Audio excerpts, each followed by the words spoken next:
And we're back with another edition of Feud Radio. It's me. It's that MATT.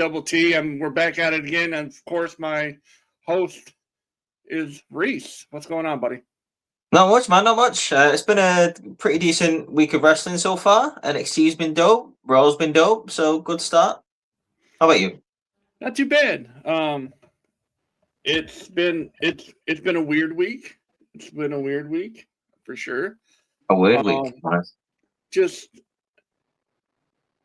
And we're not gonna. I mean, I obviously have no intentions on diving into the happenings and what's going on. Heel Kevin, what's up, buddy? Going on, dude.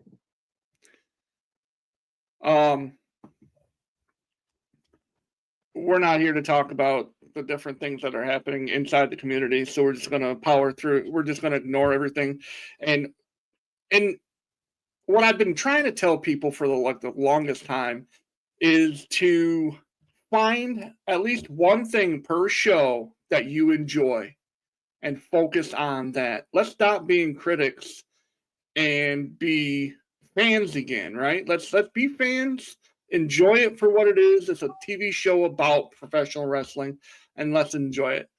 But that's not what we're here to talk about. We're here to talk about the top 25 one-hit wonders in wrestling history. Hell yeah. And this is brought to you by those lovely people over at Sportsers. This isn't our list, so don't come at us. This is the first time I'm reading through this with Rhys, so it's a nice little dip into the past. Like, if you want to talk about positivity in wrestling, we can always find it through nostalgia as well. Yeah, so that's why we do this pod. Absolutely. That's why we do this. That is why we do what we do. Well, we do.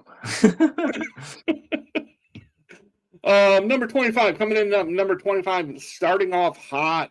We have Doink the Clown.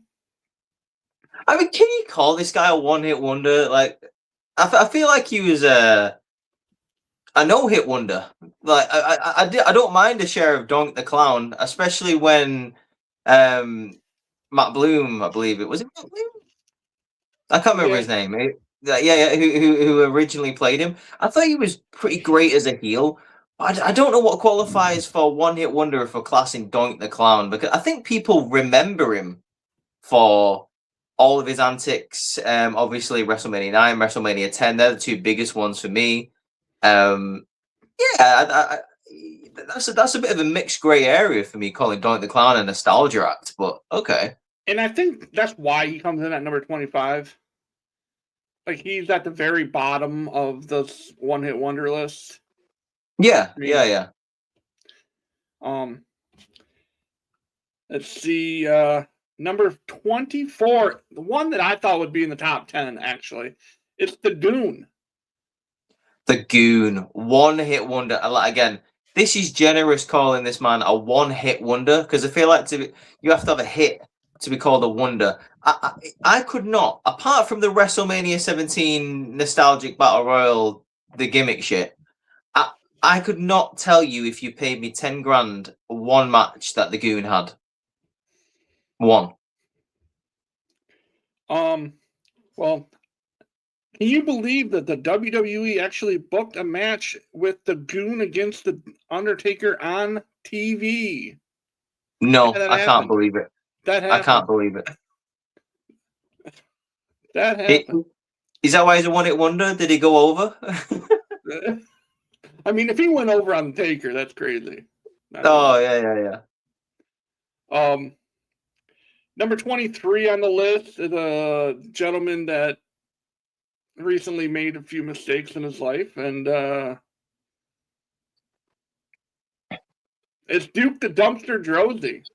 Oh God, one hit. Well, I tell you, but the only hit he should be getting is a fucking like 7, getting hit with several counts of court hearings. That's the Yes. only thing he should have been getting hit by. Duke the Dumpster Drozy, what a load of trash, both in the ring, outside the ring, just in general. Number 30 in the 1996 Royal Rumble for some reason. Maybe that was Why his hit. Maybe that was his hit. I think that was his hit. Yeah, like, I think number 30 in the fucking 1996 Royal Rumble. What a good showing, eh? And the thing is, like, he's a former person that's been on the show. Like, we've had him as a guest before. Oh, wow. About his time in WWE. We could go ahead and erase that episode. Jeez. Number 22, and I have a problem with this one. All right. Coming in at 22, I guess him. I guess okay, it's Kamala, the Ugandan giant. No, you can't say he's a one-hit wonder. I don't think he had a great program with Taker. A great program with Taker. Also, you know, contrary to what Hulk Hogan will tell you, Kamala slammed Andre the Giant before Hogan did. Yeah. So he wasn't no one-hit wonder. He had some great feuds. I mean, he was a bit of a crazy character, but fair play to keeping up kayfabe. He was great at that. Yeah, Kamala is not a one-hit wonder. I don't agree with that. He's actually in one of my favorite SummerSlam matches. It was the one where he did the five splashes off the top rope onto Taker, and after the fifth one, Taker sat up and like what? Yeah. What year was that? Was that 94 or earlier? That was in Wembley, wasn't what? Oh, was that 92? It was. Yeah, you're right. Yeah. God damn! Wow. Wembley. Yeah, 1992 then. Yeah. Oh my God. That was a great because it was SummerSlam, Survivor Series, and then one more. Well, no, maybe it was just SummerSlam and Survivor Series were the two pay-per-views that they. Yeah, you had a lot of crazy shit going on in between those as well, though. So yeah. But, I mean, those were their two main ones because I believe Survivor Series was the casket match. I think it was. Yeah. It would make sense. He also has a pretty memorable WrestleMania moment for me as well. When at WrestleMania 22, when Booker T's like backstage about to fight the Boogeyman, like he just walks past all these weird people, like Snitsky, like sucking on toes or whatever, and then he just walks past Kamala, like rubbing his belly. I was like, what a Mania moment. That was number 2. Number 21 is a Hall of Famer, believe it or not. It is Coco Beware. How can this man be classed as a one-hit wonder if he's a Hall of Famer? Yeah, that's what I'm not getting. But I understand his mom was backstage for an event. You know what her name is? Oh God! No, for God's sake! Oh my God! I had to pull the Bobby Heenan. I'm a massive Bobby fan as well. How did I not see that coming? For God's sake! Yeah, Coco Beware. Like, I mean, even my generation knows who Coco Beware was. Coco, man, like, bonus points for anyone that's watching that can tell me what the name of the Coco's bird was. Oh. What was his name? Let's see who the real ones are. I know. Give me a clue. What was the first letter? Huh? Well, give me a clue. What was the first letter? I can't remember. It's F. F. Frankie, Francine, Francis. You were right. I don't. Was it? The first one that you said was Frankie, right? Yeah. Yeah, Frankie. That's the name of Coco. Oh, nice. There we go. See, it was like shaking around somewhere back in the back of my head. Number 19, and I love this. It's the first WCW guy. And this is the definition of a one-hit wonder, in my opinion. It's Disco Inferno. Oh, yeah. Yeah. Without shadow of a doubt, he should be higher. He should be closer to the top 10. I'm surprised he isn't in the top 10. Disco Inferno. Again, just a guy that everyone kind of knows, but honestly, like in terms of match quality, this list fits in perfectly. Like, yeah, absolutely perfectly. Like this, what? Like he had a few good matches. I can't yeah. give you any more than that. Number 18, and I struggle with this one too because he was a former Intercontinental Champion. I want to say he was a former Tag Team Champion too. The Mountie. The Mountie. Oh, yeah, I don't consider him a one-hit wonder.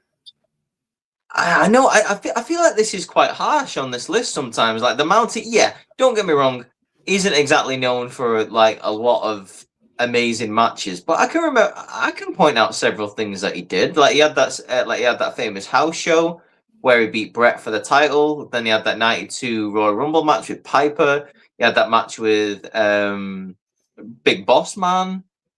Yeah, the Mountie, he's one of those as well, where he's one of the favourites of fans to dress up as when we're cosplaying. I'm the Mountie. and the over exaggeration on that shock stick is amazing. Yeah, great. It's so cool. Great. He's one of those who like I always for some reason thought he looked really cool when I was watching it when I was younger. I mean, he was definitely one of the bigger characters for sure. That's number 18. Number 17 is a one that a lot of people, all I have to do is go, caw. Everyone knows. Terry Taylor. Yeah. This list was made for someone like Terry Taylor, the Red Rooster, man. How he ever ended up in the Bobby the Brain Heenan family, I have no idea. This gimmick was just awful, which is a shame because he wasn't even a bad wrestler.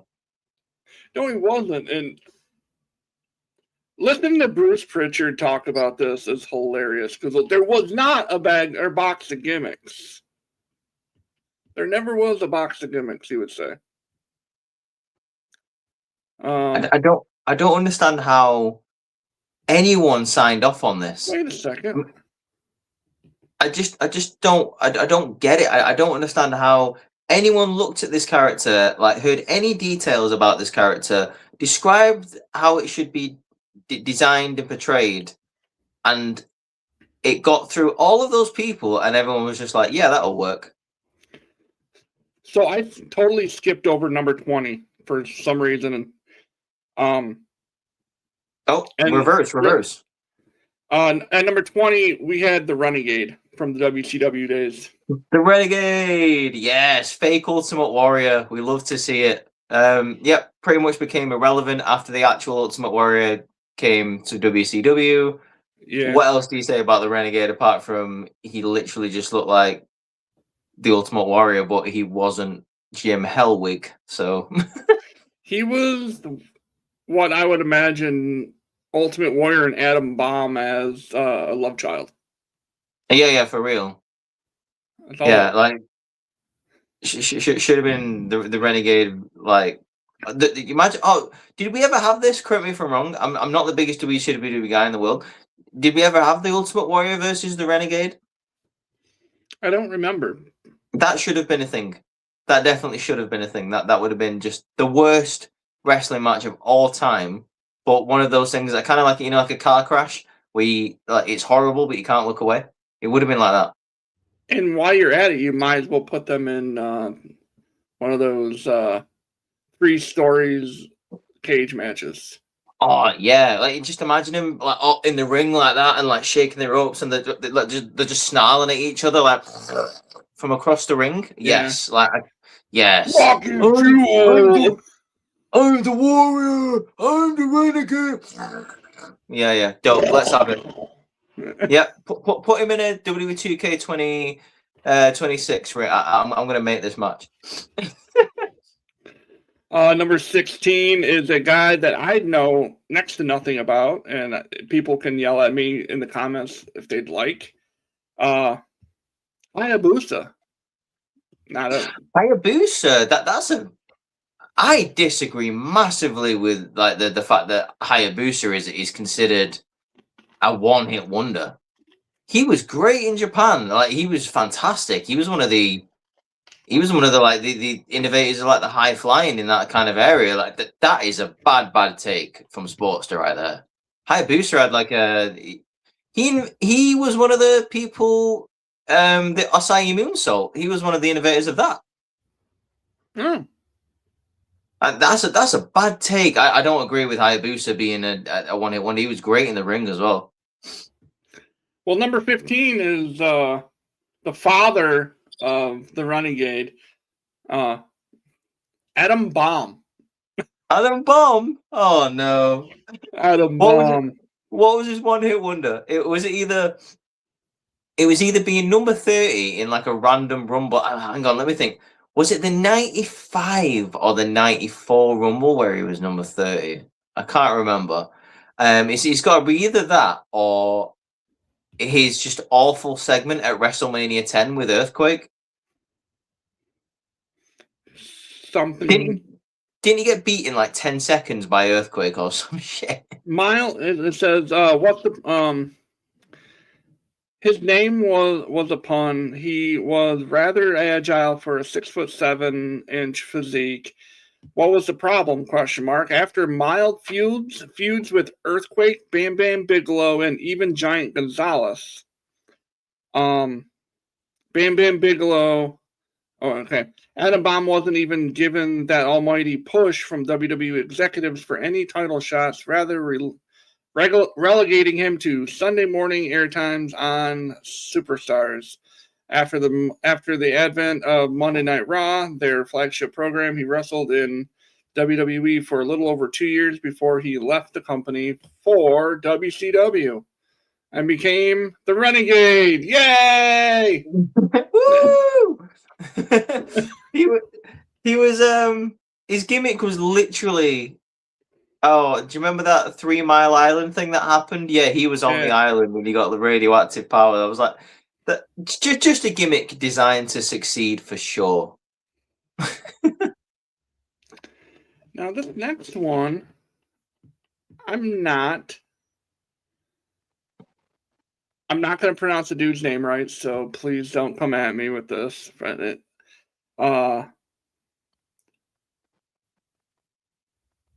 Try your best. It's okay. Yeah. It's a Japanese wrestler.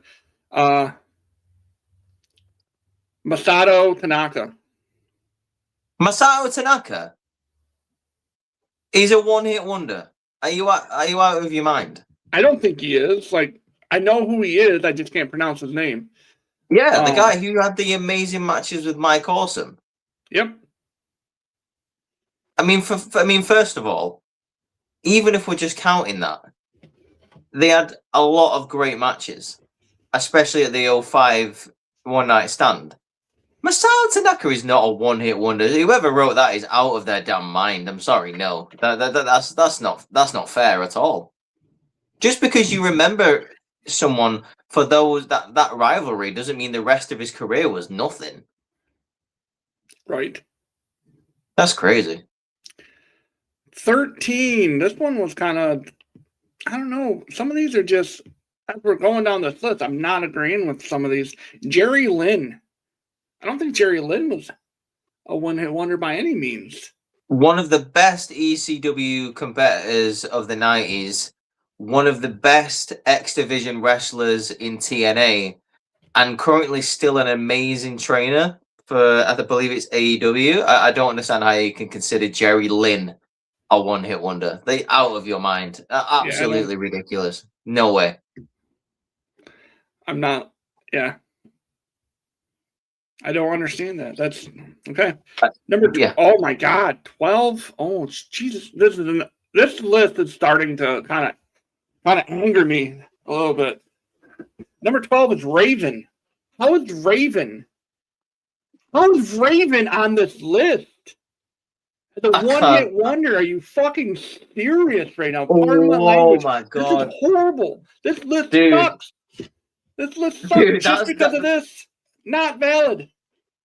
That's fucking triggered me. That has triggered me. One of the most underrated promos in wrestling history, as in just in general. First of all, he had amazing, unbelievable feuds with Mick Foley and Tommy Dreamer. He had a great match at WrestleMania 17 in the Hardcore Triple Threat.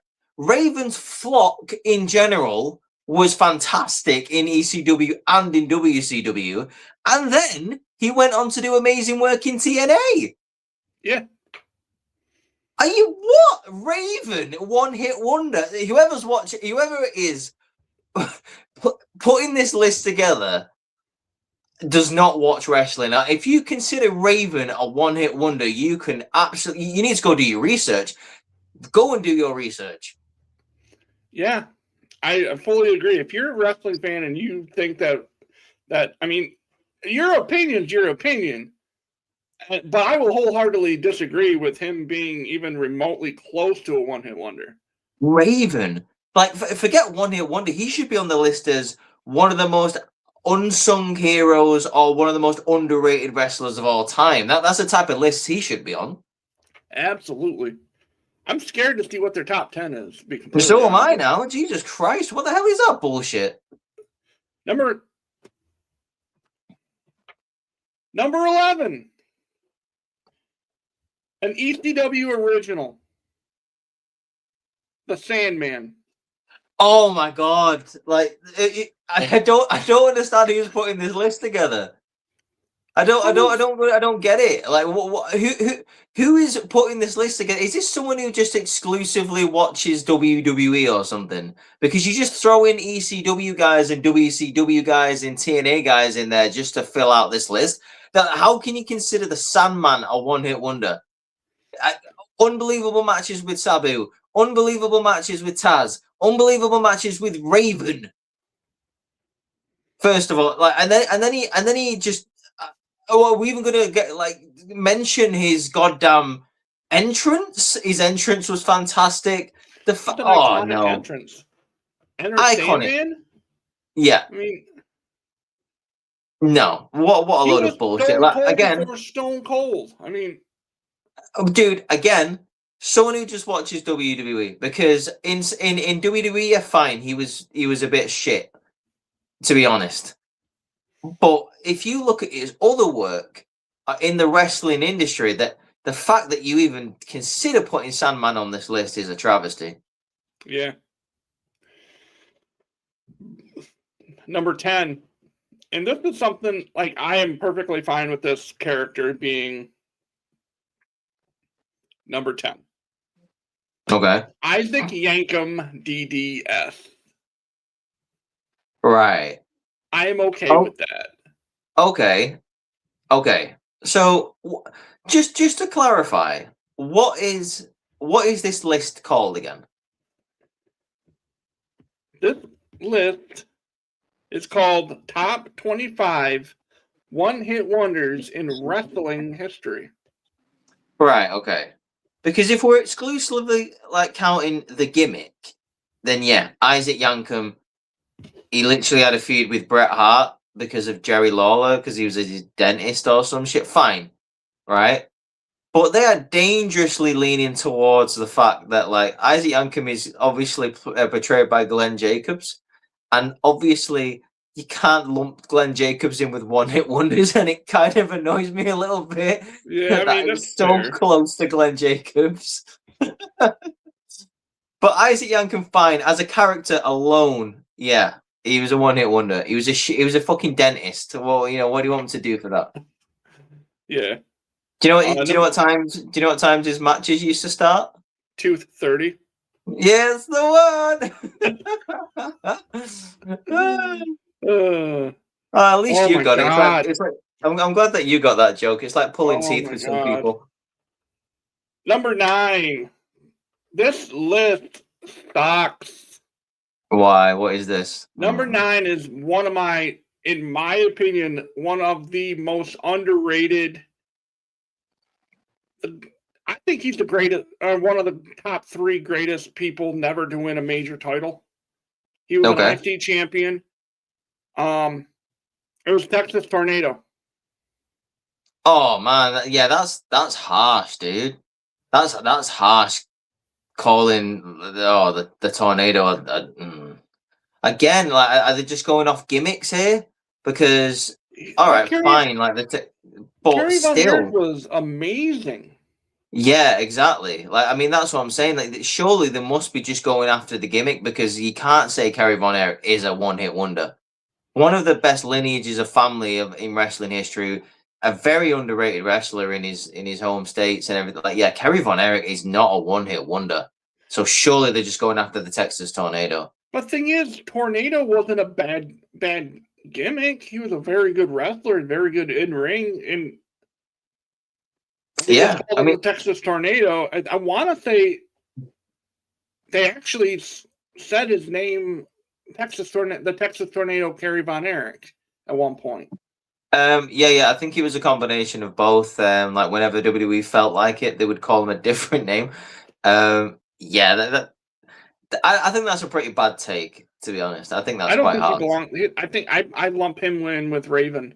Like neither of these should be sniffing this list. No, I agree. Number 8, a guy again. I said this on the group call over with the boys over on Facebook. I was anticipating this person being on the list. Nails. Oh my god. How many times he was able to hit Vince McMahon? I wonder if that was a one-hit wonder. Nails. Wow. The feud he had with, thing is, he was never going to have a rivalry outside of Boss Man. No, because he was a prisoner. So who else are you going to, apart from maybe the Mountie? Who else are you going to feud him with?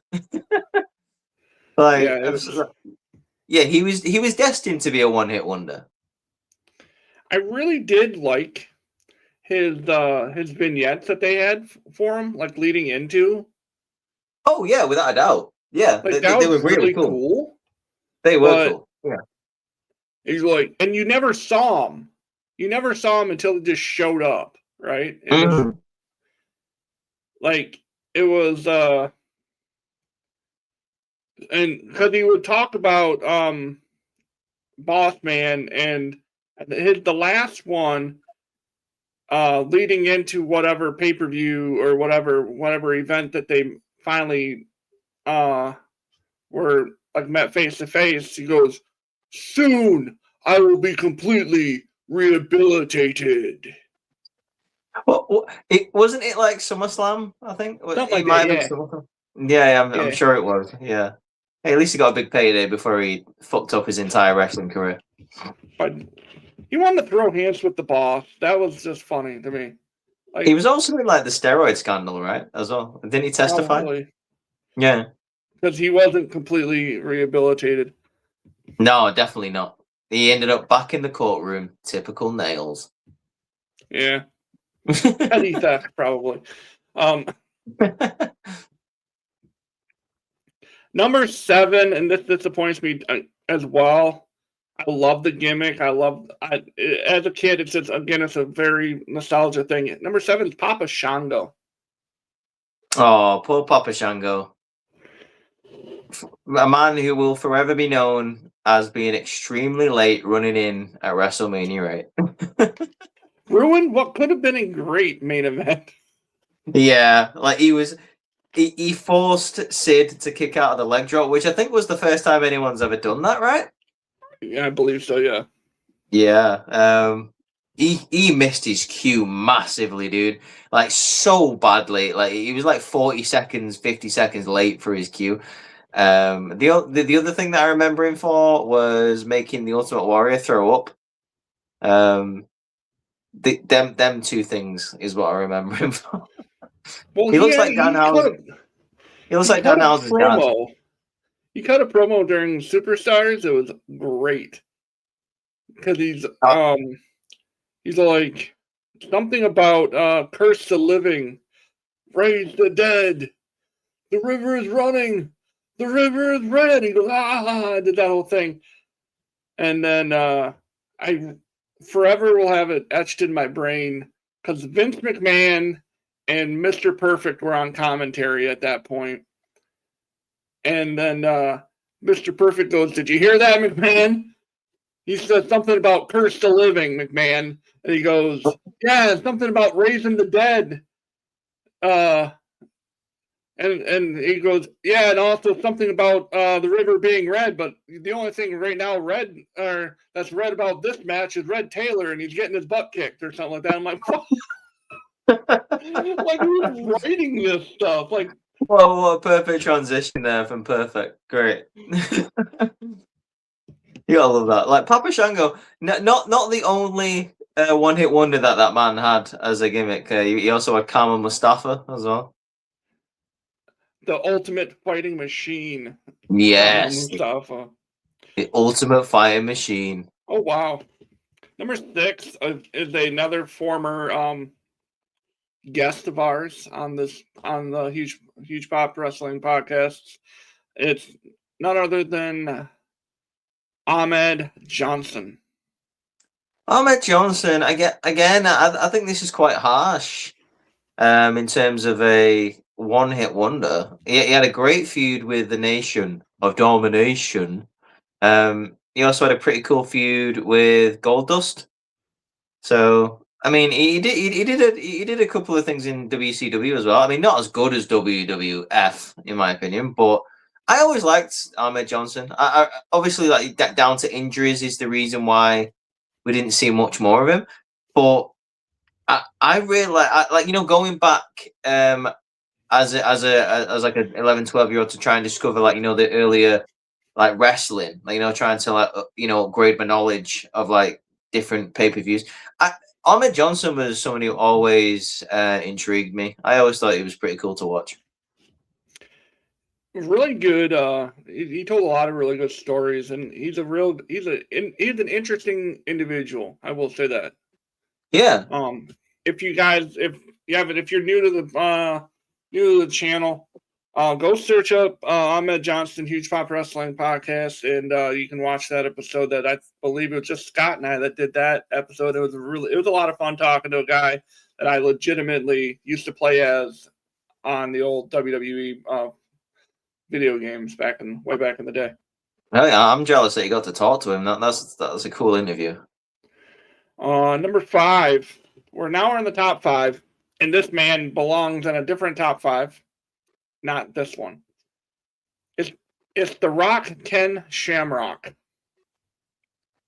Wow. I don't understand the world's most dangerous man, Ken Shamrock, being on this list. I don't understand it. So, had a really, really set of good matches in 1997 with The Rock. Like several great matches with The Rock in 1997. Yeah. Former King of the Ring, multiple time IC champion, had an unbelievable. Won 2 of those. Yeah. Had an unbelievable Lions Den match with Owen Hart. Well, he had a great feud with Blackman. Steve Blackman. He had a great. Just about to say that he had a great feud with Steve Blackman. Former tag team champion with the Big Boss Man. Yep. How is this man a one-hit wonder? Sorry. Oh, and also, by the way, he was the referee of one of the greatest WrestleMania matches of all time. I don't understand how this man is a one-hit wonder. That makes no sense to me. Took to wrestling like a duck to water, by the way. Like, just as good, in my opinion, nearly as good as Kurt Angle in terms of how fast this man picked up wrestling. Well, he is a former UFC guy too, so I mean, it Yeah. makes sense that he would be. I mean, he was Brock Lesnar before Brock Lesnar. Yeah, him and Dan Severn were the two like first people Yeah. to like transition. But Ken Shamrock really took to wrestling, and it's just a shame that he doesn't really get mentioned in WWE anymore. I would really love him to see him come back and like have just a bit of a no, I don't even know if I want to say a feud or a gimmick or just be acknowledged on TV. I love Ken Shamrock. I think he's one of the like he's a shoot fighter. That's well, at least his match, all of his matches felt like a shoot. It didn't feel like I it agree. was, you know. Yeah, well, like I say, I think it's one of the most underappreciated guys of the Attitude Era and of the '90s in general. Absolutely. Number 4 is a guy that Scott, my brother, has talked to actually several times at like the Comic Cons and stuff. The gimmick. I mean, I'll just say number 4 is Tatanka. Right. Okay. Maybe as a gimmick, one-hit wonder, I'll say yeah. But also, I think it's kind of harsh to put him in this list just because he was a very, very good wrestler. Yes, he was. Very good wrestler. He had in my opinion, he had the best. Him and Shawn Michaels had the best match at WrestleMania 9. Oh, 100%. And it's a shame how that match ended. Put on a fucking clinic. Yeah. Like, well, when you put Tatanka with the right dance partner, he would put on those clinics. And then he came back in 2006, and he didn't have a bad little run. No, and I think his time with the model Rick Martel. Remember when he's got sprayed in the eye? Yes. That's a great feud too. I mean, like he's a good worker. Oh yeah, I agree. Like I think that was a good feud. And by the way, the model Rick Martel, I'd put him in one of the most underrated wrestlers of all time. Yeah. The fact that them two had matches together, beautiful. Like Rick Martel, fantastic worker, and so was Tatanka. Again, I think this is just harsh to put him in here. Absolutely. Number 3. He made the list, Rhys. He made the list. Goldberg is number 3. Yes! What a joke. That Bill Goldberg. That Bill Goldberg. He's nothing but a joke. His 173 wins. His 173 consecutive wins. What a joke. I had that in one summer. What a joke. You know what? I had that in one night once in Montreal. No, right, for real. I'm not the biggest Bill Goldberg fan, but I also think it's quite harsh to call him a one-hit wonder. He had 2 very successful runs. He held the WCW championship, and he held the WWE championship. Yeah, he had a pretty good feud with Brock Lesnar in like the late 2010s. Like you say, former WCW champion, former World Heavyweight champion, former Universal champion. I mean, again, I think we're mixing up bad wrestler or people who are big fans of these people. I think we're mixing that up with one-hit wonder. I would not call Bill Goldberg a one-hit wonder. Even his gimmick. I mean, his gimmick wasn't horrible. It was just, I'm going to beat your ass. That's all he... Yeah, exactly. Like, you're next. Like, I'm going to kill you. No, I think that's very, very harsh, to be honest. Number 2, and this hurts. This hurts right here, too. And I for one, think this woman, it's the only woman so far on the list. This woman deserves to be in the Hall of Fame. And unfortunately, she probably won't she probably won't be inducted, and it's China. Oh, that really hurt when you said that. That upsets me a lot. I felt that there. Like, you know, when you said it, I knew it was coming. And when you said should be in the Hall of Fame, I knew it was coming, and then it just hit me right in the chest. Like, wow. It's the Hell sports. no. Like, I would love if the Sportster would humor us and like come on to the show and like explain why they are putting like why these people are positioning where they're positioning on this list. I would love to hear their like I will sit here like I can read it, but even their verbiage on here makes zero sense. To put China at 2 is ludicrous. Insane. It's First not, ever it's, first ever Intercontinental Champion as a woman. yeah. First time woman's Royal Rumble entrant twice, 1999 and 2000. Former women's champion. One of the, if not the, depending on who you ask, iconic factions of all time. What else can I say? She had great feuds with the likes of Chris Jericho and Eddie Guerrero. I don't know how you put that woman in anywhere near a one-hit wonder spot. What, just because she's a big and strong? Like, that's like saying Rhea Ripley should be in the one-hit wonder spot. Well, number 1 is it's the dumbest thing I've ever heard to put this human being at the number 1 spot in a one-hit wonder. Who is it? Please, oh no, this is gonna hurt. It's Yokozuna. Oh my god. What are you talking about? Like, I don't understand this at all. Like, this is probably the worst. That's the worst number 1 of all time. Like, and that's not a work, brother. That's a straight shoot. Like, one hit wonder. Main event in WrestleMania twice, by the way. Technically, he main evented WrestleMania 4 times because he had the match with Brett and then with Hulk. And then the year after that, he had it with Lex and Brett. Yeah. Former Royal Rumble winner. Yeah. The first ever Royal Rumble winner where it mattered if you went to WrestleMania or not, by the way. He had a great feud with The Undertaker. He had a great feud with Vader. He then became part of the Jim Cornette family and held the tag team championships. oh yeah, him and Owen. I forgot about that. Yeah, him and Owen. Like, what? How is he a one-hit wonder? What in what world? In what world is Yokozuna a one-hit wonder? What are you talking about? One of the best in his prime, in Yoko's prime, one of the best big men in wrestling. The fact that that man was 500 pounds plus and he bumped and sold like that for other people is insane, first of all.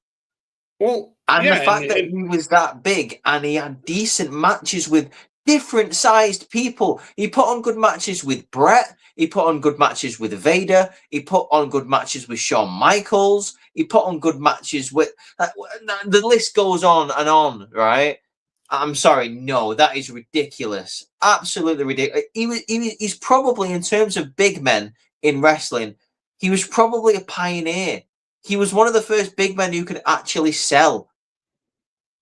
That, and like if you go back and watch how he could hit a drop kick like crazy. Like, yeah, for as big as he was, like he was really super agile. Agile as hell, dude. He was like the blueprint for the Anoa'i family going onwards, for all of the big men that were in the Anoa'i family, like your Umagas, your Rikishis. Like, all of those probably looked at the way Yokozuna used to wrestle and thought, I can do that. I'm a bit smaller than him, so I can be just as agile as the big man. Yeah. That's ridiculous. That is unbelievable. The fact that he's considered a one-hit wonder. No, ridiculous. Take that list, Sportster.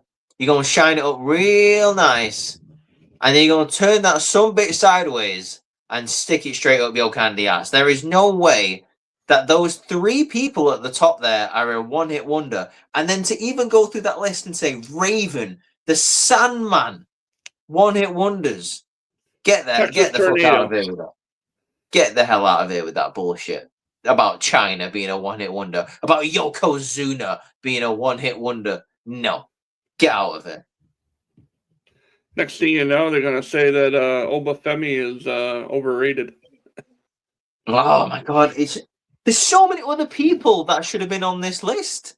What about Repo Man? He's a Hall of Famer now. Yeah, what about Brother Love? Well, people are gonna try and scratch their head when they hear me say that Repo Man's a Hall of Famer. Well, it's because he's Smash from Demolition. It's just kind of a. We're also looking at guys like Hillbilly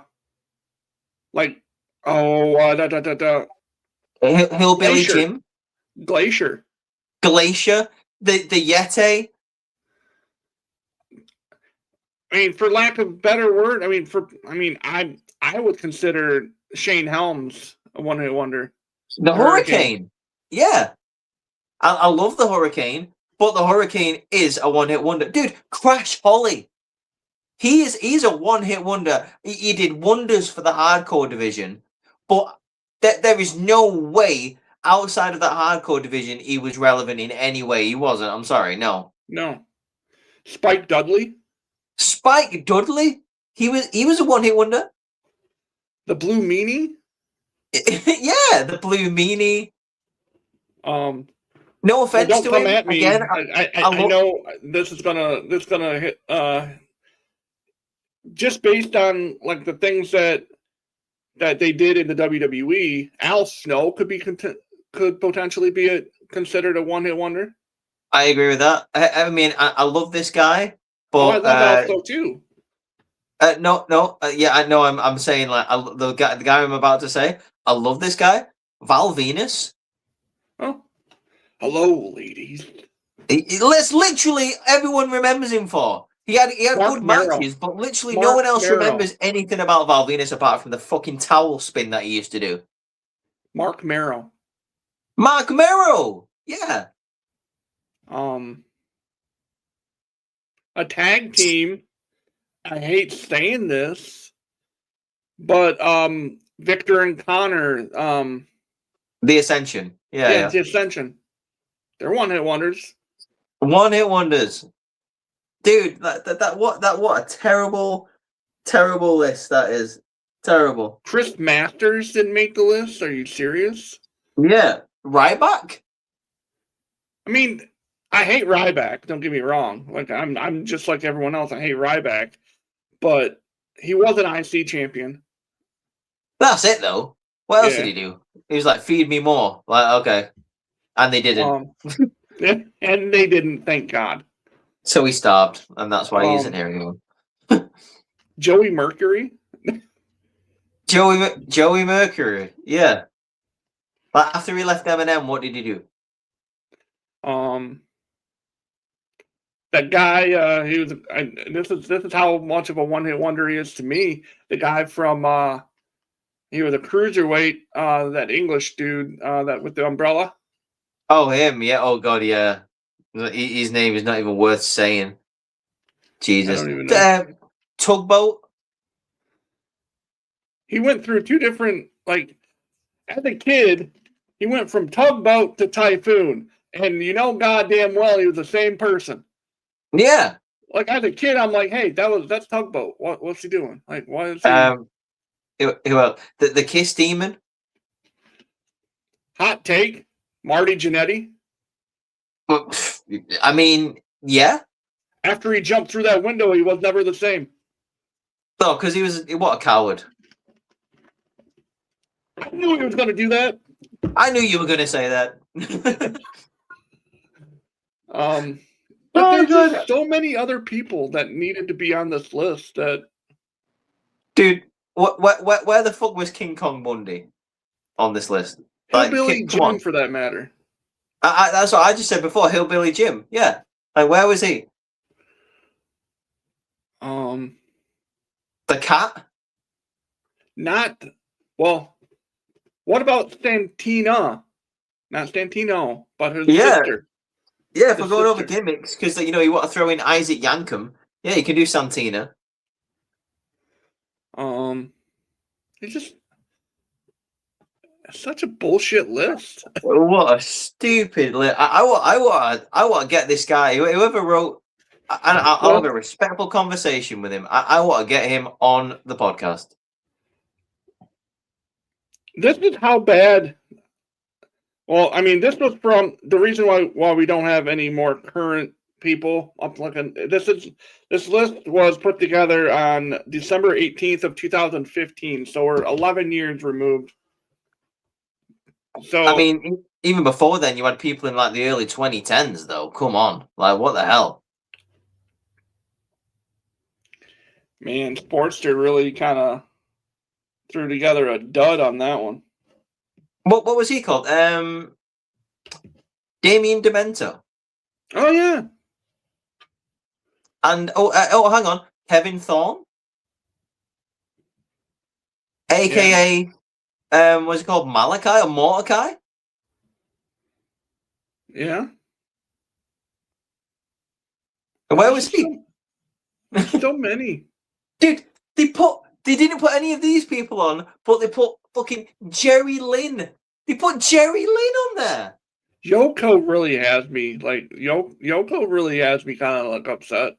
Yeah, Yoko is a travesty, dude. Again, I'll say it again. Whoever put this list together, go and do your research. They left off the fucking oddities. Oddities. All of them. Fucking Kurgan, Golga, Yokozuna was a fucking one-hit wonder. Give me a break. What a joke. What a joke. Tell you who was a one-hit wonder that Bill Goldberg. I'm so glad he's on that list. He deserves to be there. The only hit he had is when he gave me a concussion and ended my career. What a joke. I digress. Anyway, we fell down that rabbit hole. I'm glad we did it though, because you hyped me up. So I appreciate this podcast. Jesus, oh my God! Christ. Now, I'm not sure what we're going to do next week. I might find another list. If you have any ideas for us as like a list to dive into or whatnot, a topic to discuss next week, drop them in the comments or DM myself or Rhys on TikTok. Hell yeah. We'd love to hear what you guys want us to talk about. So yeah. I do have a show on Friday that I'm going to be doing. So it's the sports show is back on Friday at 9:30 Eastern Standard Time. No, 9 o'clock. I'm sorry, 9 o'clock Eastern Standard Time, right here on the pod on Huge Pop Entertainment, wherever you can get our podcast. So we're going to be talking about the NBA playoffs. We're going to be talking about the NFL draft that just happened last week and that kind of stuff. Also, tomorrow, a little plug for Scott. Tomorrow night, he will be talking to the valet from the WCW days, Baby Doll. He will have Baby Doll on tomorrow night, which is really cool. A little nostalgia act there. As well as tonight, he has Bret Hart. And this is kind of interesting. Bret Hart's nephew is going to be on, Mike Hart. Right. Okay. That's cool, man. So he'll be talking with him tonight. I'm unavailable to do either shows because he does them later on in the evenings. But we are back with our lists next week. And so if you have, again, guys, I want to appreciate Heel Kevin for coming on in the comment section. And to answer this person, I didn't see this until now. SW UNGTRAKIN. Yo, where's Scott? Scott, this is not his show. I'm part owner of Huge Pop Entertainment. And this is our Wednesday show. If you like nostalgia wrestling, this is the place to be on a Wednesday afternoon. We just talk old school wrestling. We talk just all sorts of stuff. As a matter of fact, you know what, Rhys? We said this before WrestleMania started, that we wanted to talk about everything, a good and the bad, one good point and one bad point from every WrestleMania. Oh, yeah. Oh, do you want to do that next week? So how about we do that next week? Hell yeah, I'm down for that. Let's do it. We will dive in. There's 42 good and bad things. Oh, I'm looking forward to that then. I'm looking forward to it. So 42 good and bad things of WrestleMania history, one from each. And they don't necessarily have to be matches. They can be moments. They can be what you felt was wrong with or right with each WrestleMania. So, I'm looking forward to that then. Yeah, I'm down for that. So that is what we're going to be doing next week.